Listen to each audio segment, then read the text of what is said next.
사랑하는 채 비록 헤어졌으나 어머니. 그들의 말을 하몰과 그의 아들 세겜이 좋게 여김으로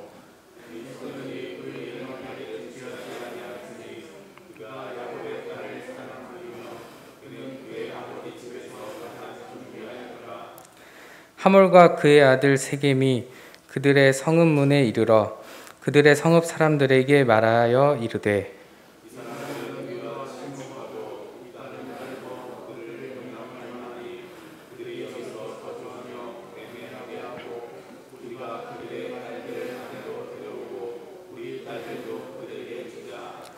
그러나 우리 중에 모든 남자가 그들이 할례를 받음같이 할례를 받아야 그 사람들이 우리와 함께 거주하여 한 민족 되기를 허락할 것이라.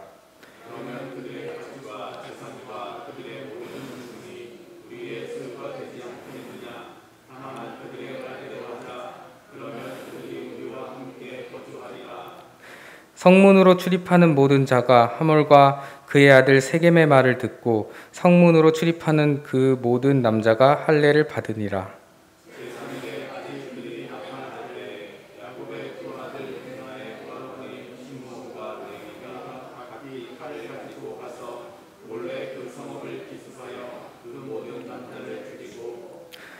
칼로 하몰과 그의 아들 세겜을 죽이고 디나를 세겜의 집에서 데려오고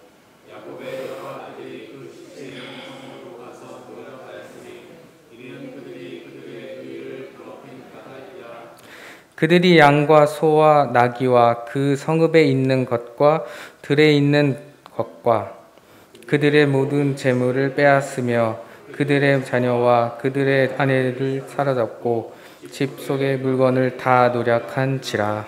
아멘. 온갖 것이 다 있는 백화점에 가면 없는 것이 딱 하나 있습니다.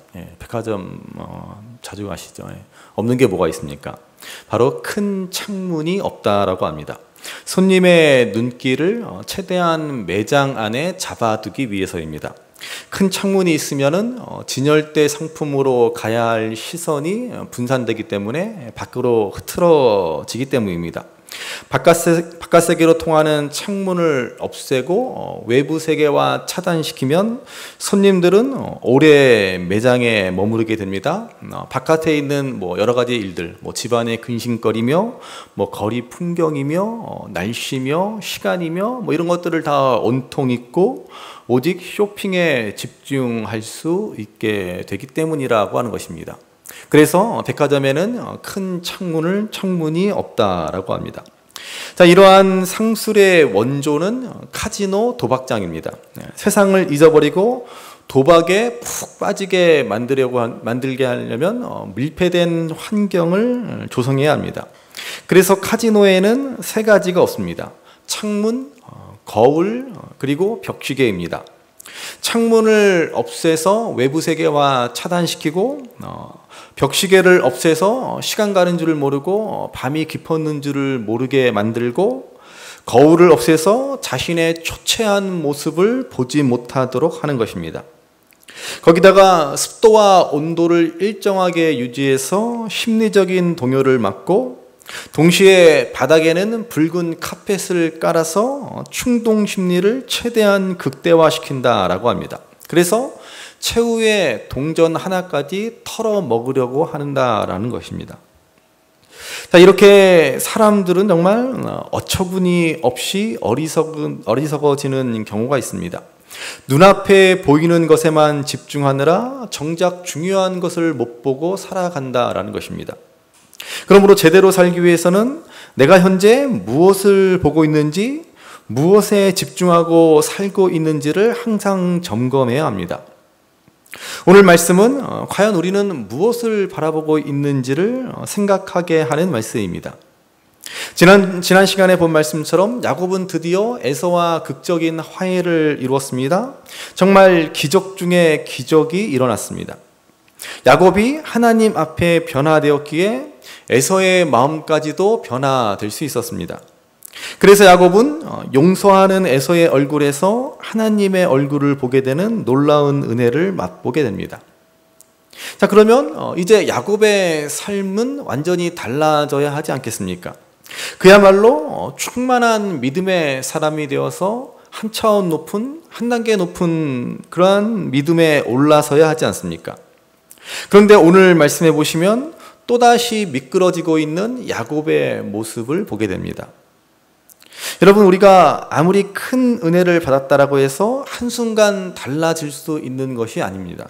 기도원에 가서 40일 금식 기도하고 성령의 뜨거운 체험을 했다라고 해서 완전히 우리가 달라지고 변화되지 못합니다. 일평생 우리는 끊임없이 달라지고 변화되는 성화의 작업을 이루어야 합니다. 끊임없이 내 본성과 내 옛사람의 자아와 싸움을 싸워야 합니다. 성경에서 가장 극적인 변화, 가장 극단적인 변화를 보여준 사람이 누굽니까? 사도 바울이지 않습니까? 이러한 사도 바울조차도 다메섹에서 예수님을 만난 이후에 무려 13년간을 연단과 훈련의 시간을 보내야 했다라는 사실을 기억하셔야 합니다. 그만큼 우리 속에 끊어버려야 할 죄성, 옛사람의 습관이 얼마나 지독하고 질긴지 모릅니다. 그러므로 우리는 늘 겸손히 하나님을 바라보고 하나님만을 의지해야 하는 것입니다.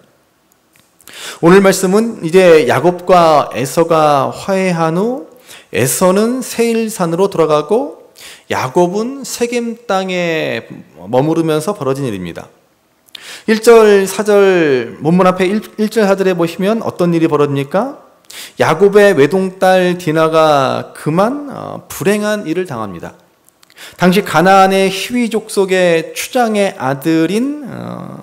하몰의 아들인 세겜에게 야곱의 외동딸 디나가 성폭행을 당하는 일이 벌어지고 맙니다. 이 일이 어떻게 일어났습니까? 34장 1절에 보시면 디나가 그 땅의 딸들을 보러 나갔다라는 말로 시작합니다. 아마도 디나는 요셉과 비슷한 나이였을 것으로 추정됩니다. 당시 10대 후반 정도 되었을 것입니다. 한창 세상에 관심 많고 궁금한 것이 많고 또래 아이들에게 많은 영향을 받을 때입니다. 그래서 디나는 세겜 땅의 가나안 여인들, 또래 친구들을 보았고 그들을 배우고 흉내내고 닮아갑니다. 그렇게 그들과 어울리다가 그만 불행한 일을 당하고 만 것입니다. 여러분, 그래서 신앙은 보이는 대로 다 봐서는 안 된다라고 얘기하고 있습니다.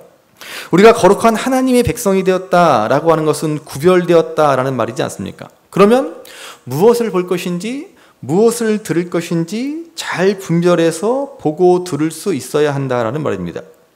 눈에 보이는 대로 다 보고 귀에 들리는 대로 다 듣고 살아가면 큰일 납니다.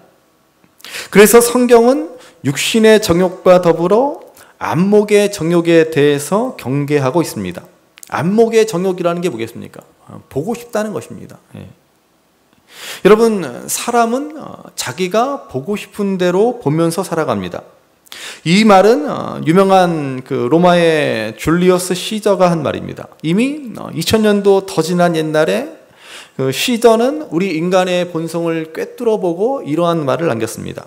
인간은 보고 싶은 대로 보는 존재입니다. 우리는 안목의 정욕을 따라 살아갑니다. 그래서 너무나 쉽게 우리의 안목의 유혹에 미혹당하고 거짓대로 살아갑니다.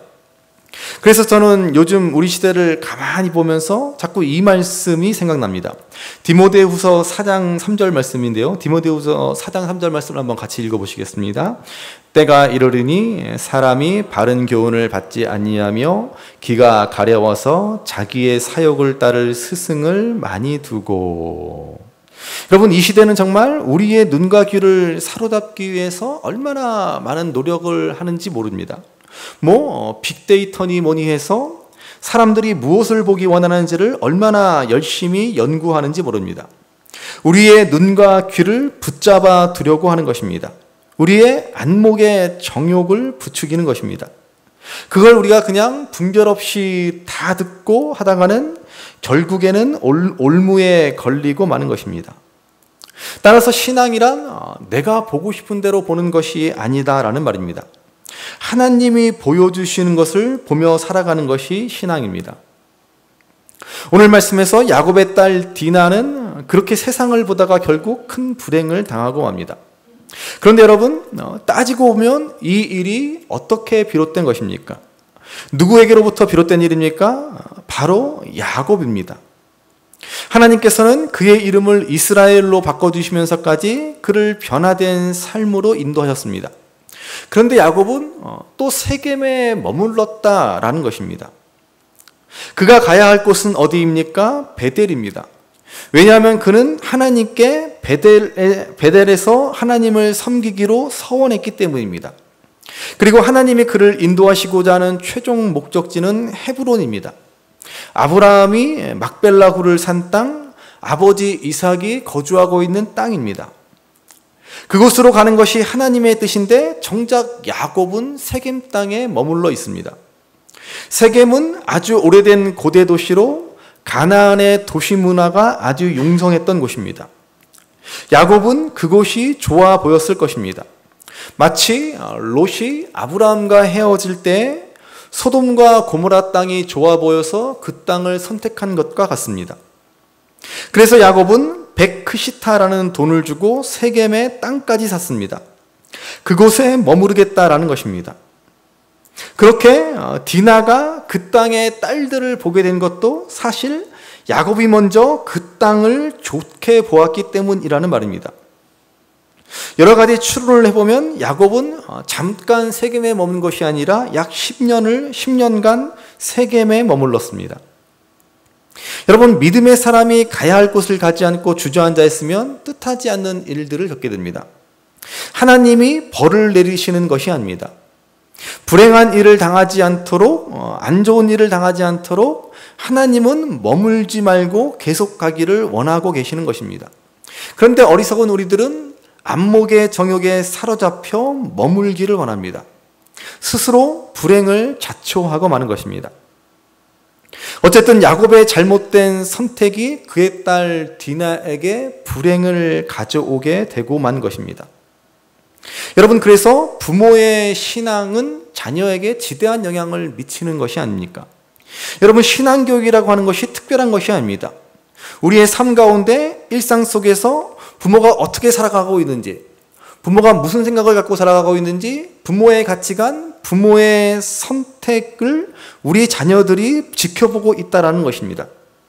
우리 부모들의 시각, 우리 부모들의 선택이 자녀들에게 바로 생생한 신앙교육이 된다는 사실을 잊지 말아야 합니다. 그러니 여러분, 자녀 탓할 필요가 없습니다.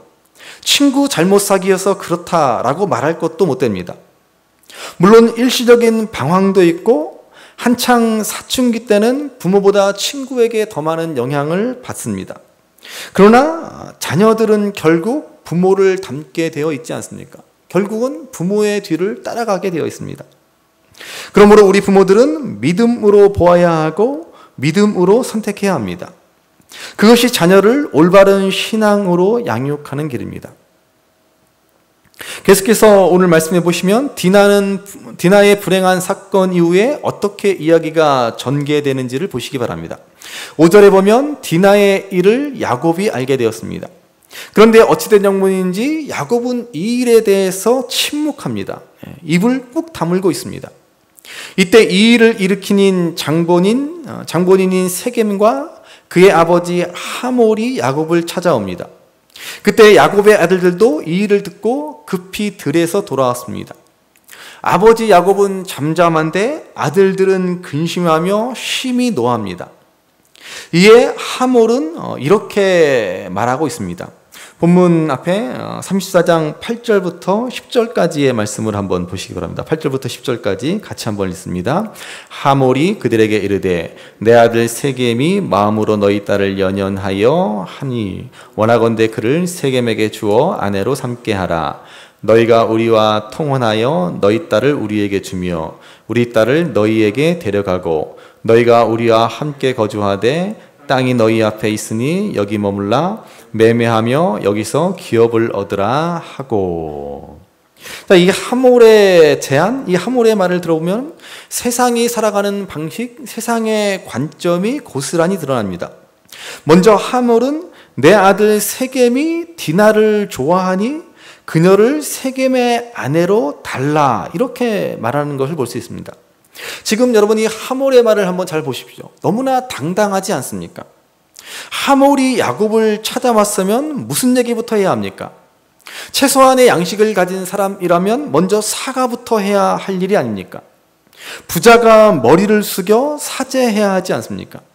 그런데도 하몰은 너무나 당당하고 너무나 뻔뻔합니다. 이왕 이렇게 된 거 어쩌겠느냐, 며느리로 달라라고 말하고 있습니다. 여러분, 세상은 첫 번째로 죄의식이 없다라는 것입니다. 죄를 죄로 여기지 않습니다. 죄가 뭔지를 모르고 살아갑니다. 뭐 그럴 수도 있지, 뭐 좋아서 그런 건데, 뭐 이렇게 생각하는 것이죠. 여러분, 세상은 도무지 죄의식이 없다는 게 문제입니다. 여러분, 우리가 예수님을 믿게 되는 순간 우리가 세상 사람들과 구별되는 것 중에 하나가 뭐예요? 바로 죄의식을 갖게 된다라는 것입니다. 여러분, 반드시 우리 믿는 사람들은, 우리 그리스도인들은 죄의식을 가져야 합니다. 세상 사람들은 절대로 내가 죄인이다라는 사실을 인정하지 않습니다. 그렇지만 우리는 내가 얼마나 큰 죄인인가 하는 것을 깨닫습니다. 십자가를 바라보면서 내 죄가 너무나 커서 얼마나 죽어 마땅한 죄인인지, 그리고 그 죄를 대신해서 주님이 죽어야만 했는지를 고백하게 됩니다. 믿음이 깊어지면 깊어질수록 나의 죄인됨을 인정하지 않을 수 없습니다. 우리는 바로 이러한 죄의식을 가지고 살아갑니다. 그렇지만 여러분, 또 하나 잊지 말아야 할 것은 우리가 죄의식을 갖되 죄책감에 빠져 살아서는 안 됩니다. 얼마 전에도 제가 주보에 실었지만은 열심히 주보를 읽어보신 분들은 아실 것입니다. 여러분, 우리는 죄의식은 갖되 죄책감에 빠지지는 말아야 합니다. 죄책감이란 무엇입니까?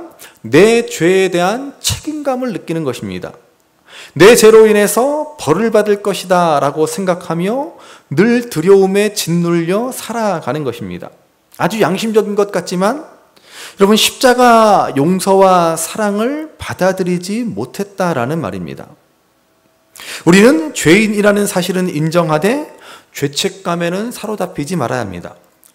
내가 얼마나 악한 죄인인지를 알지만 두려워하는 것이 아니라 하나님의 놀라운 은혜를 깨닫게 되는 것입니다. 이 죄인을 용서하신 하나님, 지금도 이 연약한 죄인을 사랑하시는 하나님의 은혜 안에 사는 것입니다. 그게 여러분 바로 신앙인의 모습입니다. 그러나 세상은 어떻습니까? 오늘 하몰이 보여준 모습과 같이 죄의식이 없습니다. 내가 왜 죄인이냐? 그래도 나름 나는 괜찮은 사람이다 라고 착각하며 살아가는 것입니다. 우리 중에도 혹시 이런 분들이 계십니까? 자신을 꽤 괜찮은 사람이라고 생각하십니까? 착각입니다. 옆에 분들과 건면하실까요? 착각하지 맙시다. 착각하지 맙시다. 우리 착각하지 말아야 돼요. 우리가 죄책감에 빠져 살아가는 것도 문제지만 죄의식이 없는 것도 문제입니다. 나의 죄인됨을 모르고 인정하지 않는 것도 큰 문제입니다.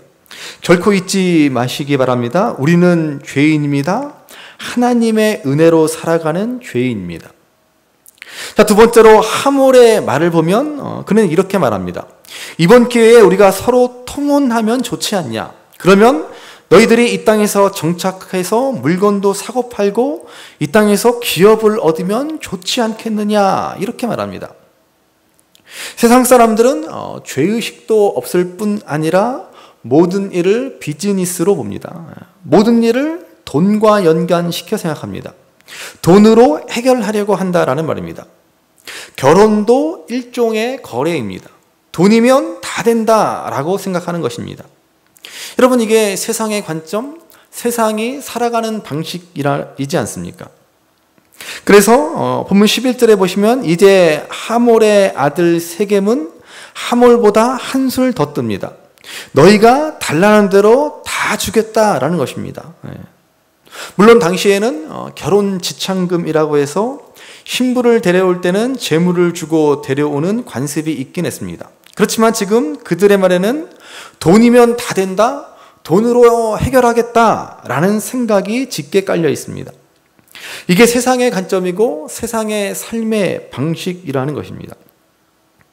우리는 이런 세상 속에서 어떻게 해야 합니까? 먼저 우리는 야곱의 두 아들 시므온과 레위를 통해 잘못된 방식으로 문제를 해결하고자 하는 신앙인의 모습을 볼 수 있습니다. 13절, 17절에 보시면 야곱은 여전히 입을 굳게 다물고 있을 뿐입니다.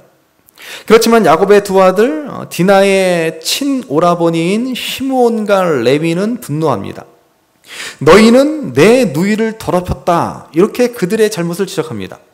그리고 그들에게 제안하기를 할례를 받아야 한다라고 합니다. 할례를 받으면 이 결혼이 성사될 수 있다라고 하였습니다. 여러분, 이것이 바로 시므온과 레위의 큰 잘못입니다. 여러분, 할례는 무엇입니까? 하나님의 백성이 되었다라는 표시입니다. 하나님의 자녀라고 하는 일종의 상징입니다. 그런데 시므온과 레위 이 두 사람은 할례를 빙자해서 복수의 기회로 삼으려는 것입니다. 그들은 하나님과 언약을 맺는 소중한 의식을 가지고 복수의 도구, 살인의 도구로 사용하는 것입니다. 복수와 살인을 저지르는 것도 큰 잘못이지만 그들은 신앙의 탈을 쓰고 하나님의 이름을 빙자해서 이러한 끔찍한 만행을 저지른 것입니다. 여러분, 이게 오늘 우리가 정말 조심하고 주의해야 할 일입니다. 십계명에서 잘 아시는 대로 하나님의 이름을 망령되이 일컫지 말라라고 분명히 말씀하지 않습니까? 그런데 하나님의 이름으로 거짓으로 맹세하고 하나님의 이름을 빙자해서 자기 잘못을 정당화하고 내 이익과 욕심을 쫓고 내 목적을 달성하고 복수하고 원수를 갚는 일이 지금도 일어날 수 있다라는 말입니다. 그래서 여러분, 죄 중에서 가장 무섭고 악랄한 죄는 하나님의 이름으로 짓는 죄입니다. 예수님은 바리새인들과 서기관들이 짓는 죄를 가리키시며 이러한 죄를 언급하십니다. 그들은 하나님의 성전과 율법을 독점했던 사람들입니다. 자기들이야말로 하나님을 가장 잘 믿고 하나님의 뜻을 가장 잘 이해하고 있는 정통 유대인이다. 진짜 우리는 하나님의 의로운 백성이다라고 그들은 스스로 자부했습니다. 그러나 여러분, 복음서를 보시기 바랍니다. 예수님은 간음한 여인을 보고도 분노하지 않으셨습니다. 세리들을 향해서도 마찬가지입니다. 그렇지만 바리새인들과 서기관들의 죄에 대해서는 가차없이 화 있을진저라고 강하게 질타하시지 않습니까? 오늘 시므온과 레위의 죄가 바로 이것입니다. 그들은 하나님의 이름을 빙자하여 분노하고 복수국을 저질렀다라는 것입니다. 그래서 시므온과 레위의 계략에 속은 하몰과 세겜은 어떡합니까? 오늘 우리가 읽은 본문 18절에서 23절에 보시면 그들은 온 성읍 사람들을 모아놓고 이렇게 말합니다. 우리가 야곱의 일족들과 결혼하고 그들과 거래하자. 그러려면 단 한 가지 우리가 할례를 행해야 한다라고 했습니다. 그러면서 그들은 이렇게 말합니다. 23절의 말씀을 보시기 바랍니다. 23절 같이 읽어보시겠습니다. 그러면 그들의 가축과 재산과 그들의 모든 짐승이 우리의 소유가 되지 않겠느냐. 다만 그들의 말대로 하자. 그러면 그들이 우리와 함께 거주하리라. 자, 하몰과 세겜은 시므온과 레위의 제의를 의심 없이 받아들입니다. 달라는 대로 다 주겠다라고 했는데도 달라는 것은 없고 할례만 행하면 된다라고 하니까 이게 웬 떡이냐 싶었을 것입니다. 그리고 그들은 돌아가서 한다는 얘기가 할례만 하면 야곱 가족과 통혼하고 거래하게 될 것이고 그러면 결국 그들의 소유도 다 우리의 소유가 된다라는 것입니다. 그러니까 하몰과 세겜은 여전히 경제 논리에 사로잡혀 있고 돈 생각만 하고 있는 것입니다. 돈이 된다, 나에게 이익이 된다 라고 싶으니까는 만사 오케이입니다. 결국 그들은 함정에 걸려들고 만 것입니다. 그렇게 그들은 시므온과 레위에 의해 끔찍한 보복을 당하고 맙니다. 성읍의 모든 남자들이 할례를 받습니다. 그리고 시므온과 레위는 할례 받고 제일 아플 때 꼼짝하기 어려운 3일째 되는 날 칼을 들고 성읍에 들어가서는 온 마을의 남자들을 차례차례 죽입니다. 그리고 거기에서 끝나지 않습니다. 야곱의 아들들도 합세해서 그들의 모든 재산을 빼앗고 노략질하고 여인들과 아이들을 다 사로잡아 버립니다. 단순히 복수로만 끝난 것이 아닙니다. 복수를 하는 것도 우리가 잘못이라고 말할 수 있겠지만은 복수로만 끝난 게 아니라 대학살과 약탈이 벌어지고 만 것입니다. 결국 2일 후에 야곱은 드디어 입을 엽니다. 여태까지 디나의 일과 관련해서 굳게 입을 닫고 있던 야곱은 이렇게 말합니다. 30절 말씀을 보시기 바랍니다. 30절 말씀 같이 읽습니다. 야곱이 시므온과 레위에게 이르되 너희가 내게 화를 끼쳐 나로 하여금 이 땅의 주민 곧 가나안 족속과 브리스 족속에게 악취를 내게 하였도다. 나는 수가 적은즉 그들이 모여 나를 치고 나를 죽이리니 그러면 나와 내 집이 멸망하리라. 자, 지금까지 야곱은 이 일과 관련해서 아무 말이 없었습니다. 하몰과 세겜이 와서 결혼을 요청했을 때도 가타부타 말이 없었습니다. 어쩌면 야곱은 하몰과 세겜의 제의에 귀가 솔깃했을 겁니다. 달라는 대로 다 준다고? 네. 그 말에 야곱은 뭘 달라 그럴까? 아마도 입이 들썩들썩했을 것입니다. 그렇지만은 분노하고 있는 아들들 때문에 차마 말을 못했을 것입니다. 자, 그런데 이제 와서 한다는 소리가 뭡니까? 너희들이 내게 화를 끼쳤다라는 것입니다. 가나안의 족속들이 이 일을 알게 되면 나에게 복수할 것이다 라고 말합니다. 야곱은 딸이 불행한 일을 당하고 이어서 엄청난 사육이 벌어졌는데도 지금 자기 걱정만 하고 있습니다. 계속해서 야곱의 관심은 자기 자신에게만 집중되어 있다라는 사실을 알 수 있습니다. 딸이 욕된 일을 당하고 아들들이 엄청난 죄악을 저질렀는데도 결국은 이 모든 일이 내게 어떤 영향을 줄 것인가? 이 일의 결과가 나에게 어떤 위험, 어떤 불이익을 초래할 것인가? 거기에만 관심이 있습니다. 여러분, 이게 야곱만 그런 것이 아니지 않습니까? 이 땅을 살아가는 오늘 우리도 야곱과 크게 다를 바가 없습니다. 늘 우리는 우리 주위에서 벌어지는 일에 관해서 저 일이 나에게 이익인가 손해인가 그것을 먼저 생각합니다. 돈이면 다 된다라며 돈의 논리를 앞세우는 하몰과 세상과 다를 바 없습니다. 여러분, 이게 우리가 살아가는 무서운 삶의 법칙이라는 것입니다. 그래서 언젠가 우연히 본 글에서 그러더라고요. 오늘 이 시대는 불의는 잘 참아도 불이익은 못 참는다라고 했습니다. 정말 그렇지 않습니까? 우리는 불의를 보고서도 못 본 척합니다. 나에게 별 손해가 되지 않으면 상관없습니다. 그렇지만 나에게 조금만 불이익이 된다 싶으면 득달같이 달려듭니다. 그게 세상에 살아가는 방식이고 세상의 관점입니다. 나에게 득이 되느냐, 나에게 손해되느냐, 온통 여기에 초점이 맞춰져 있습니다. 여러분, 구원이란 무엇입니까? 구원이란 바로 이러한 삶의 방식에서 벗어나는 것입니다. 관점이 바뀌는 것입니다. 지금까지 나 중심, 안목의 정욕을 따라 내 유익을 구하며 인생을 살아왔다면, 우리가 구원받아 하나님의 백성이 이제 되었다라고 한다면 우리가 먼저 해야 할 일은 뭐예요? 나를 부인하는 일이지 않습니까? 아무든지 나를 따르려거든 자기를 부인하고 자기 십자가를 지고 나를 따르라, 예수님은 말씀하시지 않았습니까? 그러면 내 이익보다 하나님 나라, 내 생각보다 하나님의 의를 구하는 삶을 살아가게 되는 것입니다. 그런데 예수님 믿고 구원받았지만은 여러분, 이게 쉽게 바뀌지 않더라라는 것입니다. 야곱을 보시기 바랍니다. 그렇게 큰 은혜를 받고 하나님이 그 이름까지 바꾸어 주시고 하나님의 얼굴을 직접 대면해 보았으나 그는 여전히 세겜 땅에 머뭇머뭇하고 있습니다. 그가 세겜 땅에 머물렀다라고 하는 것은 그의 신앙도 머물렀다라는 것입니다. 그러면 그의 신앙은 제자리 걸음만 하고 있습니까? 아니요, 여러분. 제자리 걸음 현상 유지만 하고 있어도 다행입니다. 그러나 여러분, 신앙은 머무르는 법이 없습니다. 앞으로 나아가거나 후퇴합니다. 신앙은 오르막 아니면 내리막이지 머물러 있는 법은 없습니다.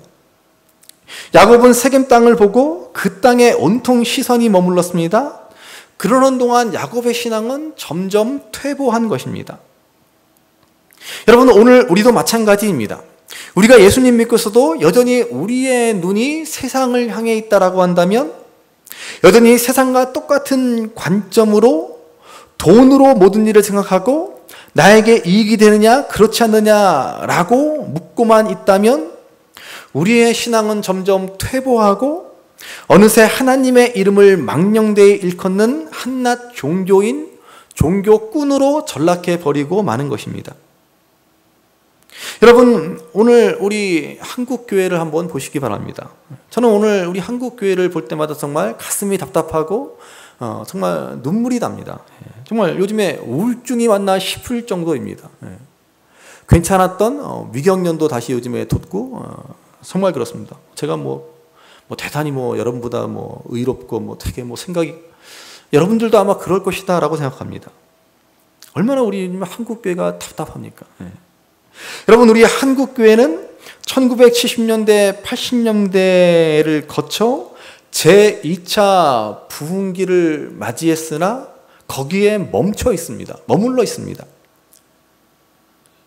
흔히들 1970년대, 80년대는 그때는 그야말로 십자가만 꽂으면 사람들이 교회로 몰려왔다라고들 얘기합니다. 놀라운 양적 성장을 하나님이 우리 한국교회에 허락해 준 시기입니다. 그런데 안타까운 것은, 근데 정말 우리가 잘못한 것은 거기에 멈춰 있다는 것입니다. 양적 성장만큼의 질적 성장, 성숙한 신앙의 길, 참된 변화의 길로 나아가지 못했습니다. 마치 약복강에서의 변화를 경험하고 에서와 화해한 야곱이 세겜에 머무른 것처럼 한국교회는 70년대, 80년대에 머물러 있습니다. 베델까지 올라가야 하고 헤브론까지 이르러야 하는데 멈추고 말았습니다. 결국 한국교회는 기복신앙, 물신숭배, 목사 세습, 목사 숭배, 교회 사유화 등등 정말로 이루 말로 다 할 수 없는 온갖 불의와 부정과 불법이 서슴지 않고 자행되는 현실이 되고 말았습니다. 세상 사람들에게 비난을 당하고 손가락질을 당하는 지경에까지 이르고 말았습니다. 여러분, 이 한국교회를 정말 어떻게 하면 좋겠습니까? 이 세겜 땅에 머물러 있는 우리 한국교회를 어떻게 해야 됩니까? 정말 이 땅의 교회들을 위해서 우리는 눈물로 기도해야 할 때입니다. 그리고 우리 한 사람 한 사람 하나님 앞에서 정직하게 우리 자신을 돌아보아야 할 때입니다. 나도 여전히 세겜 땅에 머무르려 하고 있지는 않은지, 여전히 세상 시각과 세상 관점, 내가 보고 싶은 것만 부르는 욕망에 사로잡혀 살아가고 있지는 않은지 우리 자신을 정직하게 하나님 앞에 내려놓아야 합니다. 여러분, 과연 나는 무엇을 보기를 원합니까? 과연 나는 지금 어디에 머물러 있고 싶어 합니까? 우리는 하나님이 부르시는 부르심의 자리까지 달려가야 합니다. 끝까지 표대이신 예수 그리스도를 바라보며 그 부름의 상을 향해 멈추지 말아야 합니다. 신앙은 이만하면 됐지라고 말할 수 없는 것입니다. 주님이 아니라 세상을 바라보기 시작하면 우리의 신앙은 멈추어 버립니다. 결국 하나님의 이름을 망령되이 일컫는 무서운 죄에 빠지고 마는 것입니다. 그러므로 세상 헛된 것을 바라보지 않고 오직 표대이신 주님만을 바라보며 멈추지 않고 주님을 향해 더욱 믿음으로 힘차게 달려갈 수 있는 저와 여러분들, 우리 신성주마음교회 모든 성도분들이 될 수 있기를 주님의 이름으로 간절히 바랍니다. 귀하다 우리 어머님이다 주시던 재미있게 듣던 말이 책 중에 있으니 이 성경 심히 사랑합니다.